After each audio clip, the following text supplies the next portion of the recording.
We are pumped to be kicking off Q2 with a phenomenal speaker for Monday Rocket Fuel. I'm going to let Spring introduce our speaker today, giving her the honors. Thanks. Amy messaged me We're earlier. fighting over this one.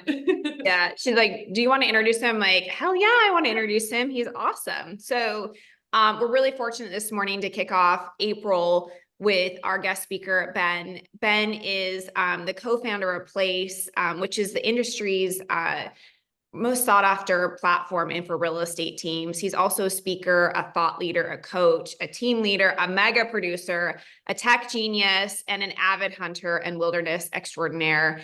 And we're fortunate today that he is going to be dropping massive knowledge on us about how you can win in today's market and whatnot. So Ben, we honor you. We thank you for being here. And I'm going to turn it over to you because they hear from us every week. So take it away. Super happy to be here, Spring and Amy. Thank you for the invite. Both of you have been dear friends of mine for a really long time. I'm just curious, do people normally always show up on your call with no camera on? Is that what happens here? Like people don't use cameras on I just pressured one person to turn their camera on. I'm just wondering if I could pressure any other You can ones. pressure as many people as you want. It's a little more it's a little more empty than normal. I don't know why. Maybe because in some places, maybe it's still a holiday today. I know here in Ontario, it's a statutory holiday today, so maybe that's why. I don't know. Probably because you told them I was coming. If you wouldn't have said anything and they thought they were just seeing you in Spring, everybody would have shown up with cameras on. They would have done their hair. It would have been awesome.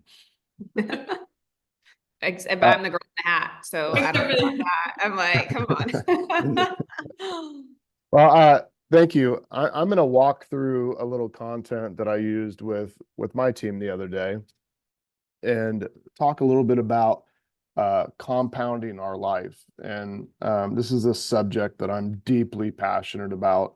As Spring kind of said, I'm a real estate professional, been there for 20 years. I'm really passionate about selling real estate, about building real estate teams. And also the byproduct of doing that the right way is you create extra income, which you can use to change lives, to give away to the community and build massive wealth. So I kind of thought today I would talk about compounding. And if any of you want to jump into chat and ask questions or take it a different direction, feel free, or Amy or Spring, if you guys want to jump in, then of course, by all means, go ahead and do it. So I'm going to share a little screen and we're going to kind of jump right in and look forward to getting through this and then having a conversation with any of you that want to participate, and especially those that are on camera. I'm particularly interested in getting to know people who show up on camera today. Awesome. So Amy, you should be able to see my screen right now. It should say wealthy in the right places. Awesome. I'm always worried that one day I'm going to share some like wrong screen that'd be like me underwear shopping or just something weird like my prescription list or something completely bizarre, my weight. Ugh. Anyway, but no, we got it right this time. When I think about being wealthy, it's a weird word because I grew up super poor, like food bank poor, poverty poor, single wide trailer poor, without power, in an outhouse poor, and that was my childhood. So I have this like negative connotation to wealth because mostly my father, who never made money, always kind of made fun of people who did have money. So I want to kind of start off by thinking that that it's about being wealthy in the right places. And Jim Rohn said, the greatest reward in becoming a millionaire is not the amount of money that you earn. It is the kind of person that you have to become a millionaire in the first place. I really, really love this message, Chris. It just resonated with me. It's about the person that we have to become. And I've often asked myself the question, in fact, I used to write this down in my notebooks. Am I being the person that my dreams require? Am I? So many other people in the world are pointing their fingers and the world is not helping me get there. I'm asking myself the simple question, am I being the person that my dreams require? So the title of today's little session is Compounding Your Life. The power of compounding lies in its ability to turn small, consistent efforts into extraordinary results over time. Small. Like, I'm still the guy that picks the penny or the dime or the nickel off the floor. And I don't even care if it's in the restroom. I don't care. If it's going to be below a urinal, I'll still pick up the penny because a penny earned is good. I'll even, Amy, you're not going to believe this, I'll even pick up a Canadian coin. Like, that is how much I believe that small things matter over time. When you save a penny by penny by penny, you can have massive results. Now, there's two types of, when we think about compound interest, there's two types of interest out there. There's interest earned and interest paid. And we all experience both of them, being that there's a benefit by doing small things, and there's also a consequence of doing small things over time. And most of us, when we run into health issues, it's because of small, little bad decisions we did over time. Most of us, when we run into relationship issues, it's not one big event that ends most of our relationships, friendships, or marriages. It's small, little, tiny paper cuts that compound into something that causes harm. Interest earned is a reward for patience. You hear that, Anna? It's a reward for discipline. Interest paid is a reminder of the cost of impatience, the cost of overspending. And we're going to encounter both in our lives. But I want to spend most of our time today talking about compound interest in a positive way. Really, the real definition of compound interest is interest paid on interest. It's literally that simple. If I had $100 today and I earned 10% interest, the end of the year, I'd have $110. With that $10 that I earned, I'd have a choice. Would I spend it, get some coffee, or would I leave it in that account so that next year, when I earn 10%, I would earn 10% on the $100 and 10% on the $10, meaning I would have $11 that year, or a total of $121. That next year I earned $12.10. 10시 거는 안 돼. 나가. 아, 진짜. Okay, fixed. Got that handled. Okay. It would grow and grow and grow. It is the result of reinvesting interest rather than paying it out, so that interest earned in the next term is then earned on the principal sum and any previously accumulated interest. You all know this, you're in real estate. Great example. Sue, John, and Jess all contributed $1,000 a month for 10 years to an investment account with compound interest rate of 7%. So $1,000 a month done for 10 years. They each saved $12,000 a year for 10 years. It was $120,000 total. Sue started saving at age 25 and stopped at 35. John started saving at age 35 and stopped at 45. Jess started saving at 45 and stopped at 55. Each person, remember, invested for the same period of time, but they let their money sit there until they're 65. Meaning there was a longer amount of time for that money to grow and compound. You all know how the story ends. Sue earned $1.5 million. John earned $753,000. Jess earned $349,000. So when you think about compounding interest, there's two variables that matter massively. One, the rate of return. Two, the amount of time that something is invested. How many of you ever heard of the rule of 72? Anybody? Just wave at me if you've heard of the rule of 72. Okay, we got a couple people. The rule of 72 is really simple. You could actually take your phone, open up your calculator, take 72 in there, and then divide it by, Chris is doing this with me. Thank you, Chris. Take 72 and divide it by 8. And it equals 9. Okay, now take 72 and divide it by 6. It equals 12.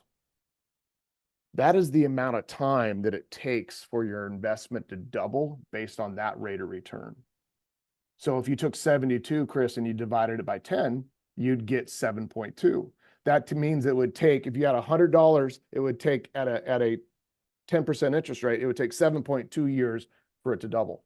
So the rate of return really matters, but so does the time. So does the time. We're going to talk about that and why we actually care. Why are we getting like an elementary school lesson on compound interest today? Well, it matters. Yours, our lack of discipline, our level of impatience, Tara, or maybe Tara, Tara, which one? Tara? Okay. Our fear of boredom, our optimism lead to the majority of our mistakes in our life. They lead to the majority of our mistakes in our finances. They lead to the majority of our mistakes in our relationships, and they lead to the majority, Anthony, of our mistakes in our health. Those four things are, Brandon, our lack of discipline, our level of impatience, our fear of boredom, and our over optimism. You want to figure out why you're not living up to your potential, Cheryl? Austin Keatner, Matt Jones? It's most likely because of one of these four things. You're not being disciplined. You're too impatient. You're getting bored, so you're switching from thing to thing to thing, or you're overly optimistic and therefore you don't take action in your life. It's those four, I promise you. Studied people from highs and lows for 20 years. It's those four things. Major changes in our life make it hard for us to stay consistent, and we rarely do. Yet small, consistent changes add up. They compound into results we've never fathomed. So what's this really mean? When you try to do something dramatically, like let's say I want to be healthy like Spring. I could go on the no food diet, which I've tried many times. I just do no food like Jesus for 40 days and 40 nights. I walk across the desert, right? But somehow I get to like day 13. I'm like, oh, bullshit. I'm going to go back to my cheeseburger diet because it's just not consistent.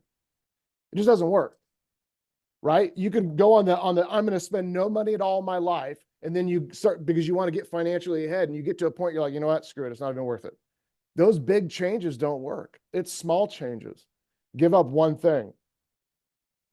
Give up bread. Give up Diet Coke. Give up one small thing. Add X amount of water. Add X amount of steps. Add cutting one expense. Just small changes. That's what we're looking for.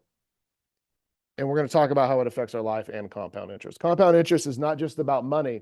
It's about the exponential growth of anything that you want to invest in over time. So let's do one exercise where as many people on the call participate. And Spring has seen me do this twice so far in the last couple of weeks. It's a very simple question, but I think it's very powerful. If you had to be really, really honest with yourself, I'm talking to Allie and Lisa and John Powers, good to see you, John, and Philip and Eleanor and Nan and Derek and all the people that aren't on camera. If you had to be real honest with yourself, and we're looking at a percentage from 0 to 100, 100 being the most, 0 being the least, what percentage of your potential are you living up to? Just take a second, think about it, and then put it in the chat for me.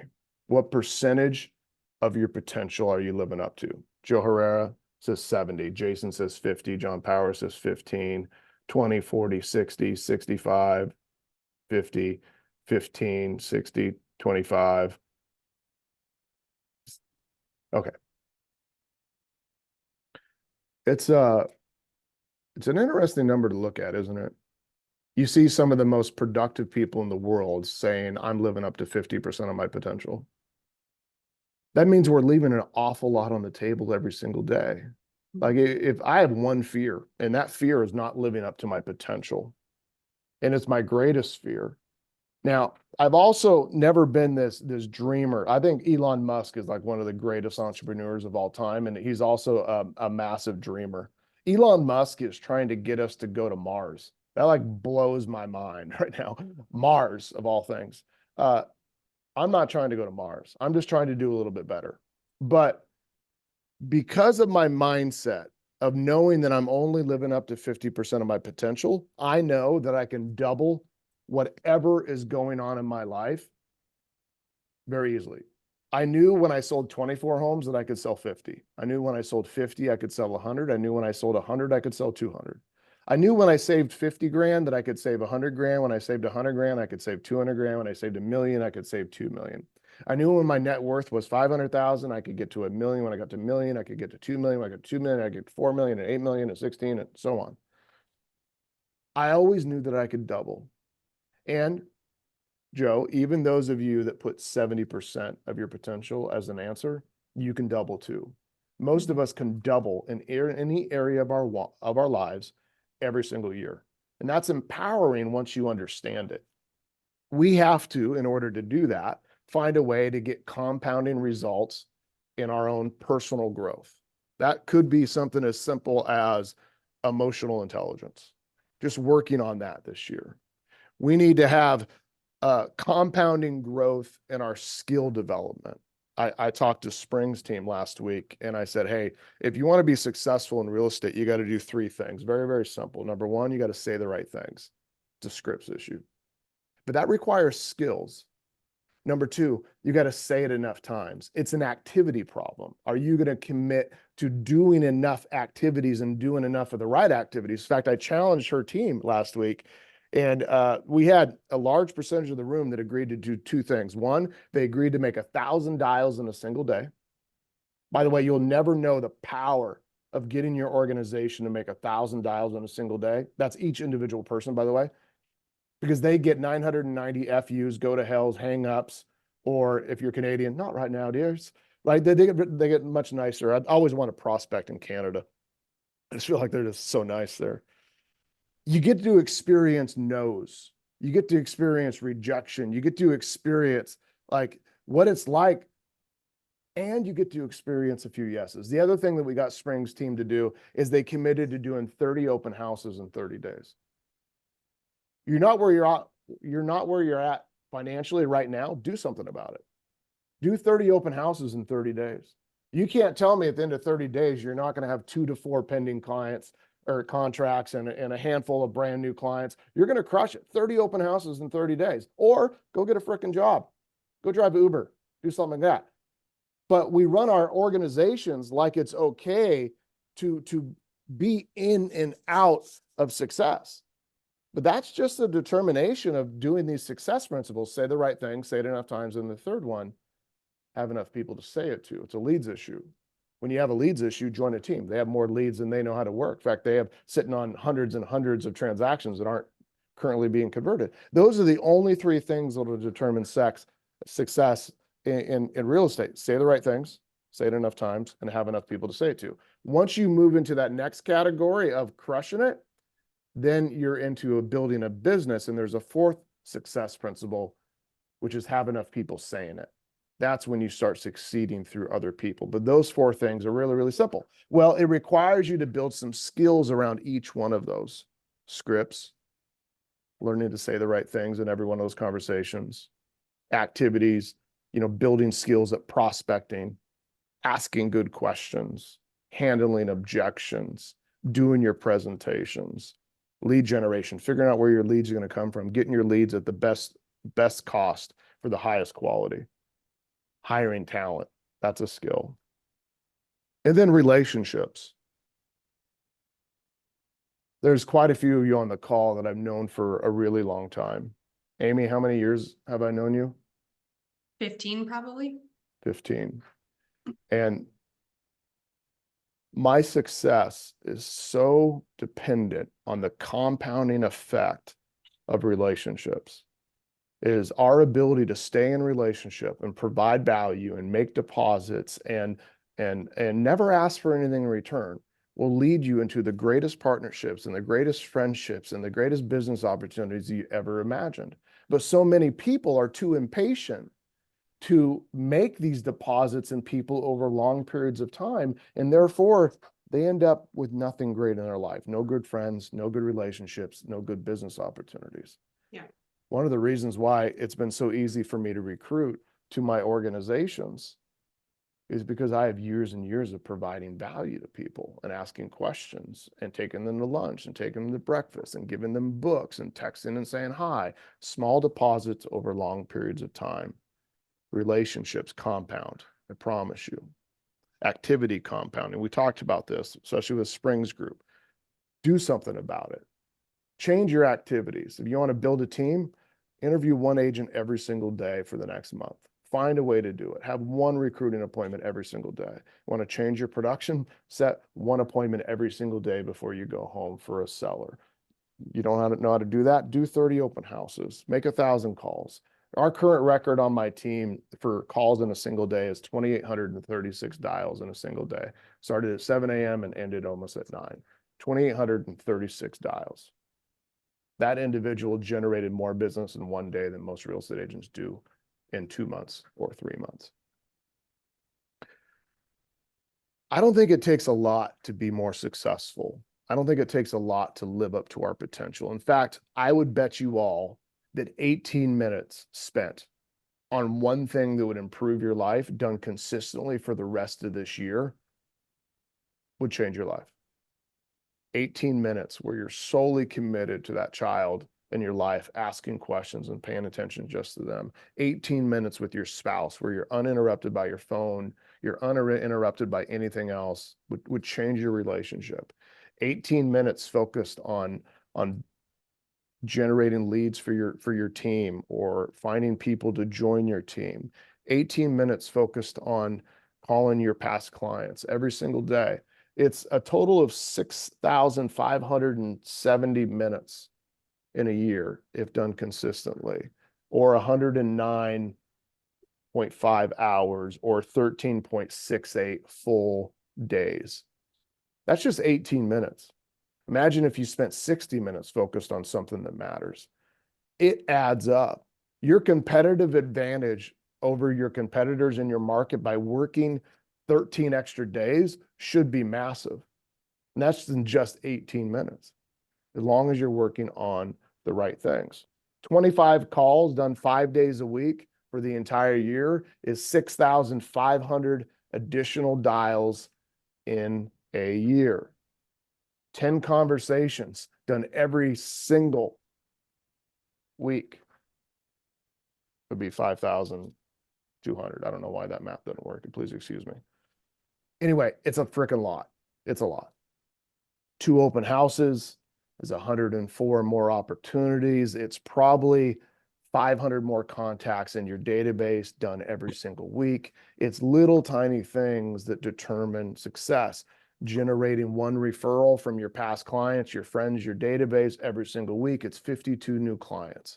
This isn't rocket science. It is so easy to be so massively successful if you just get out of your way and you understand that you can't fix where you're at today, but you can dramatically affect where you're at in 3 months. The seeds you plant in the spring are the crops you harvest in the fall. That is really the secret. Now let's talk about money for a second, and we'll open it up for any conversation that any of you want to have. Financial compounding. I have a saying that I say to myself mostly. Most of my sayings are just internal Ben, talking to Ben conversations. The secret to being poor is to continue to sell shit that goes up in value. You hear that? The secret to being poor is to continue to sell stuff that goes up in value over time. So if you take the inverse of that, what's the secret of being rich? Never sell things that go up in value over time. That is truly a secret. For those of you that are on camera, just we're going to use our hands for a second. Do me a favor. One, flip off all the people that are not on camera. Okay, perfect. Okay, next is raise your hand if $1,000 today would change your life. Okay, we got a couple people. Perfect. That's awesome. Awesome. I wish I was in front of you, because last week I asked in Springs room, I said, "Would $1,000 change your life?" And the kid said yes, and I just took all the cash I had in my wallet and I just handed it to him because he needed it. Okay, let me ask you another question. Those of you that hands work, would $100,000 impact your life in a major way right now? Just raise your hand. Okay. Everybody said that. Almost everybody raised their hand. Even the people who are off camera, they were still raising their hand. They just didn't want us to see it because they were naked. In 2015, I bought a share of stock for a company called AMD. AMD makes microprocessors. Most of you probably are aware, like back in the day when we bought laptops, they had this little sticker that said Intel inside, and you would have this, there was a chip, a processor inside, it was made by Intel. Well, Intel didn't make the best chips. Actually, AMD processors were much better chips. They're actually faster and they're more affordable. They were better chips. Intel did better marketing than AMD. But when you buy a share of stock, like most of you are stockholders in Real, I am also a large stockholder in Real. I think I hold 50,000 or 75,000 shares of Real. I'm a believer in that brand, in that company.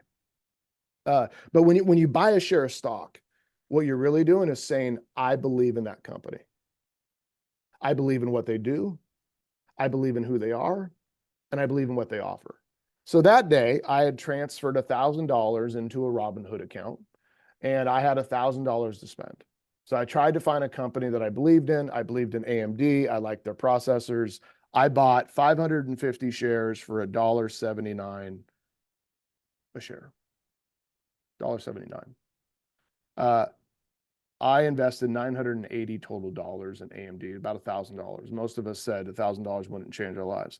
I still own those 550 shares. I haven't added any to it. I still own 550 today.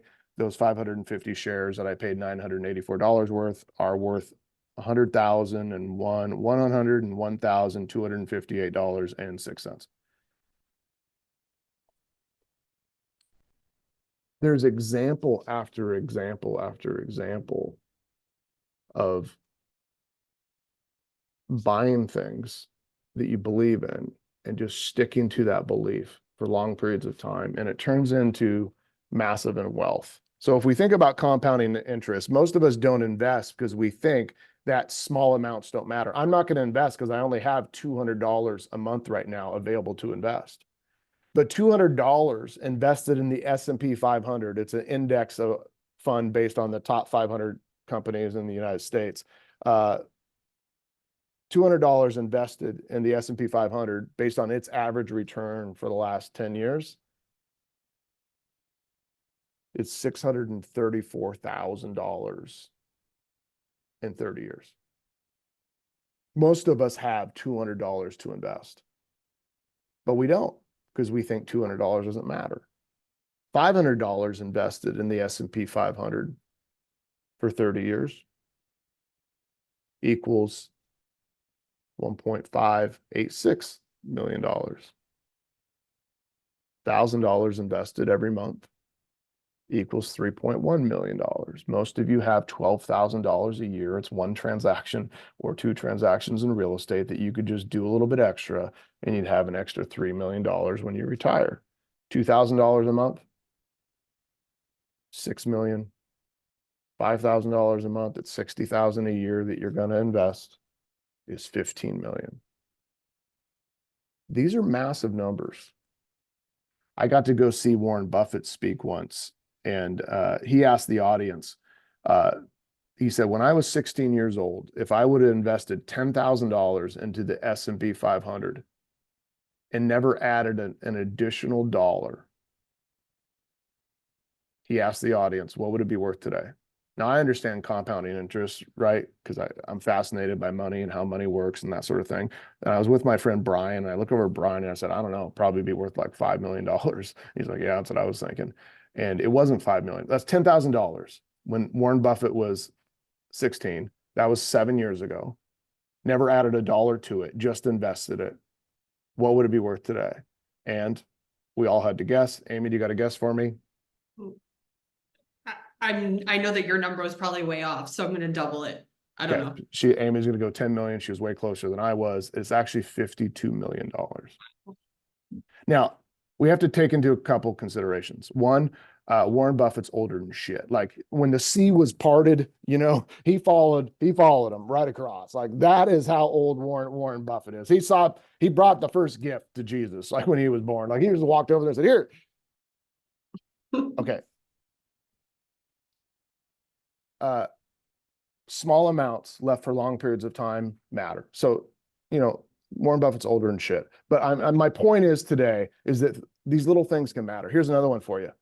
What if you were to buy one home for 300,000 and maybe you got to go out of state or you got a little bit further to, you know, to drive to buy this home, but you bought one home. And in 2 years, you rented that home out and you bought another one. And in 2 years, you rented that home out, Alex, and you bought another one. And then in 2 years, you rented it out and you bought another one. And then Steve, in 2 years, you bought another one for a total of 5. Each time you paid a little bit more for those, you would put down about $150,000 in down payment using a regular FHA or 5% down loan. Not a ton of money. Those of us that are real estate professionals, we could have used our 3% commission to cover most of that. So it would have been even less cash out of pocket. But you have about 5 homes. In 30 years, remember you bought one home over every 2 years for 10 years. And then 20 years after that, you didn't buy any more houses, but for 20 years after that, what is the value of those 5 homes? $7,899,000. I'm surrounded by people that have been in the industry for 10 years and 15 years and 20 years and 30 years that don't have $1 million or $500,000 or $5 million or $3 million. And why is that? Well, because they sold all the shit that goes up in value over time. They don't understand the power of compounding. It's very easy to become a millionaire. The math is so small. Like what we say was 600,000 just at $200 a month. Like everybody on this call could be a multi-millionaire by just working a little harder, making a few extra calls and doing a few extra opens, recruiting a few extra agents, and just being willing to live on a little less than they earn and invest the difference into very simple things like 5 houses over the next 10 years, or a little bit of money into a retirement account like the S&P 500. Small decisions equal big lives over time. And I think the amazing people that I'm surrounded with, like Amy and Spring and Joe and Austin Keatner, like what you'll see with these people is they make small decisions consistently over time, and it adds up to getting massive results. And that was what I wanted to talk about today, Amy. So good. What's going through your mind, Amy or Spring? I think we should have an open, raw conversation on this topic, because especially going into Q2, I think a lot of people you're either coming to this call one of 2 places. You're either on track or ahead of where you thought you were going to be, or you're behind. And if you're behind, you might be feeling discouraged, and you might be, you know, getting bored with the activities, bored with the things that we know are what is going to actually produce the results if we stick with it and we see the compound effects set in. So yeah, I agree with Joe. This was a masterclass. Guys, unmute yourselves. You've got probably one of the top 3 brilliant minds in our entire industry in front of you today. This is your chance. This is a chance to have a conversation, talk to Ben, ask questions. I think Yeah, while people do that, Amy, if I could just jump in, Ben's first Win Make Give in 2018, I went to and made some big decisions at the time, but they compounded. I sold my house, bought one that was 50% less money, and used the difference to co-buy a house with my brother and to buy a pre-construction condo. Both of those appreciated a bunch over the 3 to 5 years. We just made some lifestyle changes with how much we were spending. We got rid of our more expensive cars, bought less expensive cars. Just those things at the time didn't have a negative impact on our lives, but they had a massive impact on our financial future to where we are today. So I just wanted to throw that in. I don't think I've told you that before. Well said, Austin. I think Philip had his hand up. Yeah. Oh yeah. So Ben, I just want to thank you for one thing. And then I think it relates to what you're talking about, all this small deposits, because one of the most important things in my business is circle prospecting. And I watched one of Ben's YouTube videos like 10 years ago. And I don't know how much money I made because of that video. And I was able to teach probably 50 to 100 agents how to circle prospects. So I think that's an example of that. I almost feel like I owe you some money for that. So thank you, Ben. Philip, you 100% do. As long as you don't tell people what I looked like 10 years ago, I was tall, tan, skinny. Like those are the good old days. I need to take those videos down probably. Chris has his hand up. Yes, sir. Can you hear me okay? Yep, absolutely. Perfect. Thanks, Ben. So I just need just a super quick clarification. So I was at the Real Conference and I had the privilege of hearing you speak there as well. And I heard this exact same say the right thing enough times, enough Yep. people, and brilliant. But I need a little bit of clarification. When you say it enough times, it like how is that different than say it to enough people, or are you referring specifically to like role play and things like that? 3 things. Say it the right way. Scripts. Say it enough times, which is what is your activity commitment? Like for my team, we got to make 150 dials a day, do 2 open houses a week, work your sphere, and follow up with any leads that I give you. Those are the activities that I know will guarantee success for any agent so that they're selling 2 to 4 homes per month. Now, the third one is have enough people to say it to. It's a leads issue because you can't do the activities of open houses if you have no homes to hold out open. You can't call enough people if you don't have a system in place to give you phone numbers and people to call. Does that make sense? Yeah, that makes perfect sense. Thank you so much. Third one is a leads issue. Leads. Joe Herrera. Benjamin, thank you. Today was awesome, man. Thank you so much for hopping on. Talk, if you can, briefly. There's no secret. Taylor and I are place partners. Spring just became a place partner. This is not necessarily a pitch for place, but I think something that people misunderstand is the compounding power of partnership. And people just don't get it. They see partnership as a sacrifice, where it seems like the smartest people I know, when we had the opportunity to partner with you and Chris and Brian and the amazing people over at Place, it was like, why would we not? So maybe if you can talk briefly about like the misconception or misunderstanding of partnership, and maybe the power of partnership in your opinion. Yeah, if I was to write a book, it would be called The Power of Partnership, because I believe that we succeed so much further with people. And to kind of put it into perspective, I own almost 100% of nothing. I own hundreds of real estate properties, like lots and lots of businesses, all these things, but almost every single one, I have a partner, because I believe that I bring something to the table and that other people can bring other things that balance us out. And there is a true power of partnership. And there's a good chance that if any of you are hitting a ceiling in your life, it's because you're missing a person. That person could be a coach. It could be a spouse. It could be a business partner. It could be that one amazing hire that's going to change your world, or it could be a combination of all of those. But I do think in most times, in most situations, even in health, whatever, if you're not getting what you want, you're probably missing a person. And that's what partnership gives us. And now partnerships need to feel equal, otherwise resentment builds and they fall apart. So you also got to be clear, what am I bringing to the table, and what are other people bringing to the table? And that, Joe, the number one reason people don't look at partnerships usually is because they don't do the research and they're poorly educated, or it's ego. They think that crossing the finish line alone is more valuable than just crossing the finish line with somebody. And I don't care who's with me when I cross the finish line. In fact, I would much rather be surrounded by all my friends and these amazing humans when we cross the finish line to celebrate with, because it's real lonely at the top. And I would also say, Joe, that one of the number one reasons that people partner with somebody else is because it is lonely. What we do every single day is another form of bullshit. It's hard and people don't understand it. And we don't want to go home to our spouses and dump on them on what we went through. And maybe they don't even truly understand it. So we're looking for somebody to share in the good times and the bad times. So thank you for asking that question.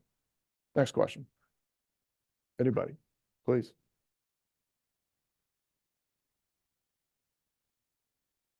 Your silence is deafening. Actually, I'm going to jump in again if you don't mind, because actually, Please. Joe just brought up something that I've been thinking, and this is I know people say there's no dumb questions. That this just might be a dumb question, so please forgive me. I doubt it. So I'm not going to lie. So I saw Spring's big announcement, obviously, of her partnership, powered by Place and everything, and how enthusiastic her and her team was. I am thoroughly confused about what is the difference between like someone that is with a brokerage such as Real, for example, and then partnering with you, and like, because now I see Utah Life powered by Place like / Real, and so I'm just like very confused on that partnership and the dynamic between that and a brokerage. Can you explain that? With Springs and Amy and Joe's permission, I can, but I never want any call to talk about anything of mine. Like this is all about you guys. Absolutely. You're Yeah, great. dig into it, Ben. Yeah. 100%. So I launched a company called Place with partners, by the way. I don't own 100% of that. In fact, one of my partners is Goldman Sachs. They own 8% of our company. They put $100 million in to build this brand called Place. And we had a vision to provide everything the real estate professional needs to run their business all in one place. And then we knew that if we did that, we could provide everything the homeowner needs to run their business all in one place. And our long-term vision in partnership with people like Joe and Spring is to help them get out of the home purchase business, and in the long term for us to be in the home ownership business. Home purchases are a lot like a Tinder date. It happens every 8 to 12 years, right? If we're lucky. Home ownership is LTR. It's a long-term relationship. It's where it happens every single day. And we want to be in the home ownership business. All of you, especially with the new NAR announcement, should be looking up and saying, how do I find a way to monetize the transaction in other ways? How do I find ways to provide more value back to our customers? And I think that is going to come by people like Spring and Joe providing everything their customers needs: mortgage, title, insurance, home repairs, through one app and through one brand. And brokerages are awesome. And I feel like individuals should choose the brokerage they want to affiliate with.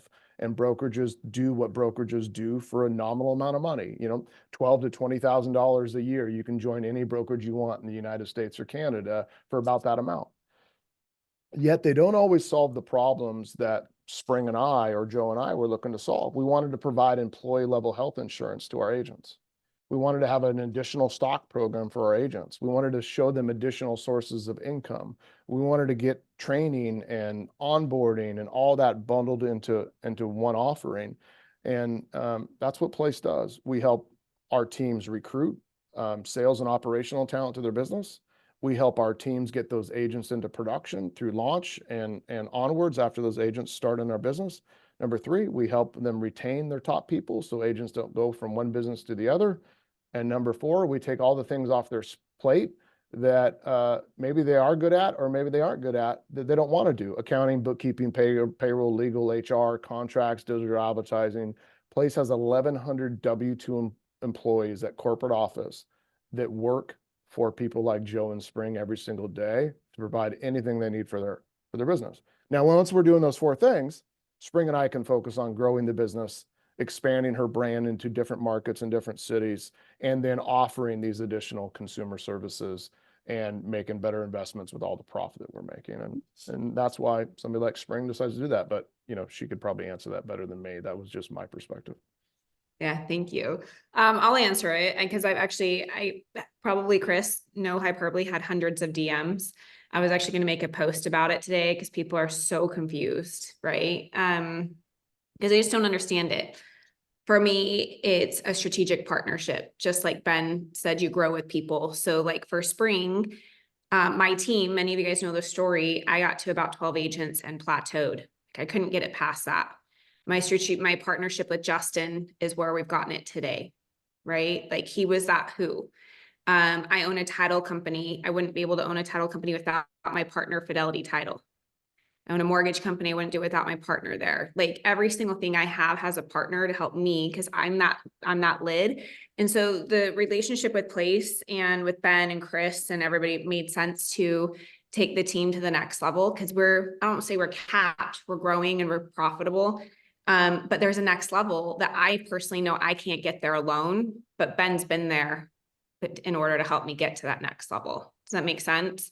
And Ben's also, Ben has what I want. Like I'm making money right now. Like I'm doing well. I actually emailed him last night and I'm like, here's my finances. Like And I do want to have that net worth. So help me get there. And so there's just those relationships that matter. And I would say all of you guys on this call, all of you guys on this call are one of those people. You all joined Real. If you're at Real, some of you aren't, but most of you, because of that relationship, that person, you thought this company or this human can help me go to that next level. So we all have partners at some shape or form.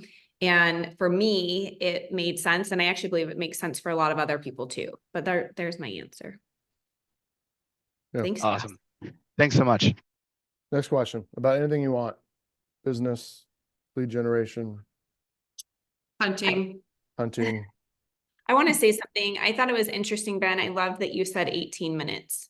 I think we so often overcomplicate life and the things that we want. And even when you said with your children or your spouse, I'm going to challenge all of you guys, like how many of you actually spend 18 minutes with your children without a phone, without a TV, without any distraction, that yours quality time of 18 minutes asking quality questions, discovery, like bonding? I guarantee you that that would probably change so much. And I've seen Chris's face laugh because like I'm just as guilty. I have a 15-year-old that's on her phone 24/7, right?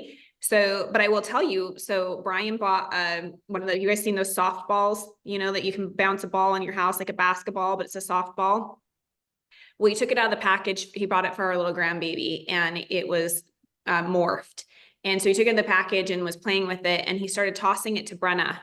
Like she was sitting there talking to us. And then they started tossing it back and forth and then turned in this game and they ended up breaking some shit. But my point of this is that was the best quality time we've had with her in who knows how long. And it was simply tossing a stupid ball back and forth my living room for probably, it turned into 30 minutes. So I really want to just challenge you of how much time are you actually taking, and this is for your personal life and your business life, of creating the things you want. And if you break it down by those little increments, it starts adding up. So Ben, thank you for sharing that. Do any of you remember a book when we were children called Button Soup? No? Okay, it's like an old like fairy tale, like super, I'm older than shit. So this is like 40 something years ago book, but this individual goes into this old guy's house, and this old guy is super stingy. We'll imagine him like Scrooge. And this kid says, I'm really hungry. And the guy says, no, I have nothing to give. And the child says, well, could we just make some button soup? Do you have a metal button? And the guy says, yes, I have a metal button, but that will not make soup. But he says, it absolutely does. So he goes and they get a pot and they start boiling it and they add the button in there. And he said, oh, it's going to be good. It's going to take a while, but it would be so much better if we just had a few onions or something to put in there. And then they add a few onions and they start adding stuff. And pretty much at the end, they end up, and the old man had added all this different stuff to the soup. But in the beginning, the old man would have never made the soup. He would have never given up all the ingredients to make the soup. So the reason, Spring, that I pick 18 minutes is because 18 minutes is something that every single one of us have. But if I said an hour or 2 hours, you would all look up and say, I don't have an hour a day to work out. I don't have an hour a day to do this with my children. I don't have an hour, everybody. No hours. But we all have 18 minutes. Yeah. And the reason we don't take 18 minutes is because we don't think 18 minutes matters, but it does. It adds up over time, just like the button in the soup. 18 minutes. So pick something small that you can do and it'll show up massively. Austin? Yeah, you mentioned the 30 open houses in 30 days, the massive action stuff. Do you want to just share quickly, because you challenged all of Place to do that, and there was over 100 participants, and the energy from those participants and from those teams reach the next level. Do you want to touch on that a bit more? Because we kind of breezed over it. Yeah, I challenged Spring's team last week, so we haven't seen their results yet, but I did challenge a bunch of Place agents. So we had 150 agents agree to do 30 open houses in 30 days. And the vast majority have completed it. Like they had to do 2 in some days to make up. Like they just had to figure it out. And yet they did it. And these are agents. One agent said, I think I'm going to get out of real estate. I can't afford to be in here. And within 2 weeks, she said, I've already written 2 contracts. A person that hadn't written a contract since November now had 2 contracts because she spent 14 days straight doing an open house every single day. And I think that it's so much easier for us to imagine quitting than it is for us just to show up and do the work. And if we could get our people to show up and just do the work, 18 minutes a day, so to speak, or 1 open house a day, it would change our world. And maybe that's you I'm talking to right now. Like, before you quit, give it hell for 30 days. Just go extreme for 30 days before you quit on yourself, or quit on your dreams, or quit on your life, or quit on that relationship. Just give it hell for 30 days. At least you're going to know you tried. My gut says if you do, you're going to feel a momentum like you haven't felt in a long time. Hey, Ben, I got a question for you. Please. I'm in full Ben Kenny outfit. Today's I see Ben that. Kenny day. I'm full dressed up. We're going snowboarding, but in your experience, and you've coached and led and mentored a lot of people, is there 1 or 2 things you could point to why people just won't do it? Like, why won't somebody go, all right, cool, I'm going to try? Is it fear of failure? Is it fear of success? Is it laziness? Is it family history? Like, what? This is probably a deep question, but I mean, you broke things down so simply. So then why would any of us get off this call and not take some sort of small action to improve? I think it's this. I think we lack discipline. I think we're overly optimistic. The market's going to turn, things are going to get better, the team's going to show up, I'm going to get some deals, my sphere is going to call me, so we don't take action. We get bored.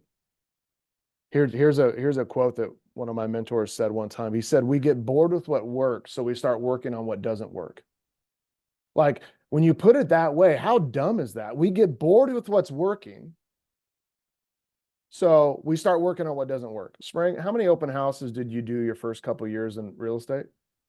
Host an open house every single day from 11 to 6, 6 days a week You hear that?